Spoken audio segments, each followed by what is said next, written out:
Well, yeah, I'll tell you what, you could probably write a book on electrical problems with cars, and it's pretty intimidating for most people to even think about having to figure out an electrical problem on their classic car. Here's an example of one of the things that we find frequently, and that would be a wiring harness that is part of the headlights. And we noticed that this component right here that plugs into the headlight is cracked, and many of the terminal ends are either frayed or the wiring is very stiff. And it indicated to us that while we were doing all the work that we were doing under the hood, it would be a good idea to put in a new wiring harness. So we ordered just the harness for the under the hood for this particular car. This one is actually the engine harness right here. So what happens when you have electrical issues? Well, something quits working.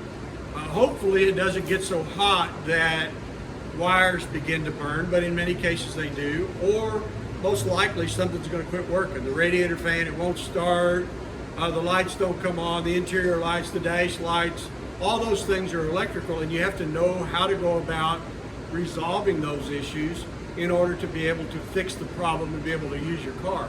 If you don't want to do it yourself, good idea just to take it to a mechanic that understands the electrical process and can fix it himself. This particular vehicle is having issues because we are getting erratic 12-volt signals at multiple connections.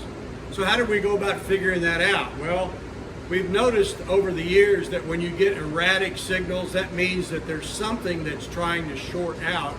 Many wires may be on the same fuse, or what we would say to be the same circuit, and we just literally start unplugging stuff and watching the signal to see if it ever straightens up.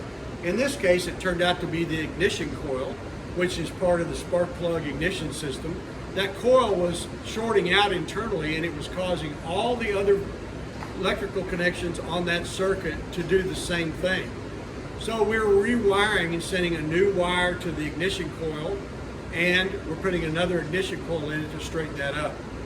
Take all the fuses out, disconnect all the connections, be careful how you do it, mark them when you put them back together, and maybe you'll be able to find your problem. I'm Barry Wilson with Wilson Auto Repair. If you want to see other videos about other subjects concerning classic cars, go to my website, wilsonauto.com.